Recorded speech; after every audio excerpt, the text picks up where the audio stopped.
الحمد لله رب العالمين وصلى اللهم وسلم على نبينا محمد وصحبه أجمعين ودرسي كوبية تبنات هي كتاب كيني الداء والدواء للإمام ابن القيم رحمه الله.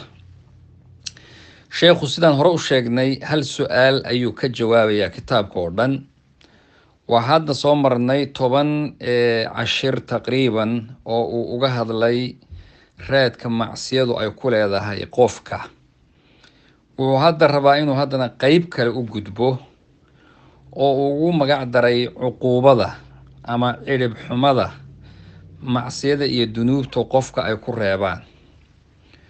waxaa ka mid ah dembiga iyo macsiyada ruuxu markuu galo waxay ka damisaa qalbiga nolosha iyo khayrada waxa la yidhaahdo. khayradu waa dareen inuu qofku waxa xun diido, marka taasaa ka dhammaanaysa qalbiga. khayradu waa xaraara iyo kulayl baa la yidhaahdaa ee saaraysa waxa qalbiga ku jiro oo xun iyo tilmaamaha xunxun, sida birta markii dahabka la rabo in la dhalaaliyo, dabka marka la saaro waxyaabaha dul saaran oo ciidda iyo qashinka waxaasoo dhan baa dahabku saafi buu noqdaa. sidaas oo kale ayuu qalbiguna iyo khayradan iyo dareenkan iyo masayrkani wuxuu saaraa wixii xumaa oo dhan baa meesha ka baxa. dadka qofka ugu sharaf badan waxaa la yidhahdaa waa qofka ugu khayro badan xagga masayr ahaan.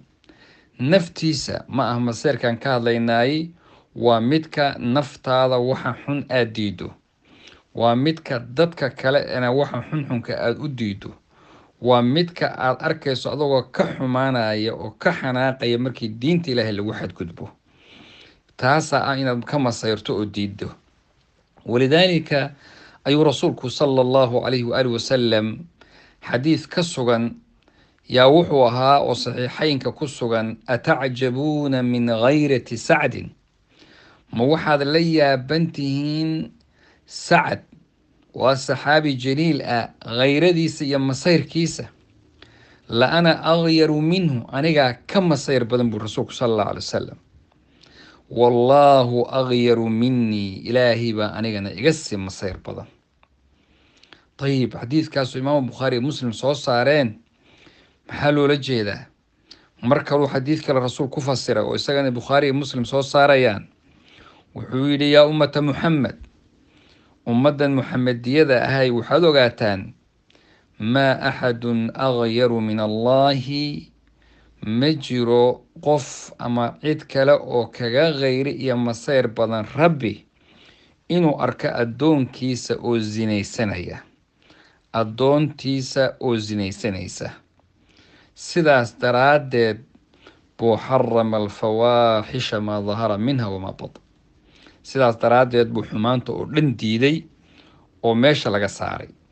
haddaba khayradaas iyo masayrkaa qalbiga khayra oo bilfatxi la aqriyaa loo dhahaa alkhayra, taasaa ka dhammaanaysa ruuxa haddii dembigiisu bato. walidaalika arkaysaa isagoon kala jeclayn. waxaa sidoo kale ka dhammaanaysa alxayaa, xishoodka ayuu dhammeeyaa macsiyada iyo dunuubtu. xishoodku waa asalka khayr kasta, asalkiisu waa xishood baa la yidhaahdaa. haddii uu qofka ka tagana de waxaa ka dhammaanaysa inuu xumaanta diido. alxayaau khayrun kulluhu, rasuulkaa yidhi sal alla alay slam. bukhaari iyo muslim xadiidku soo saaray wey.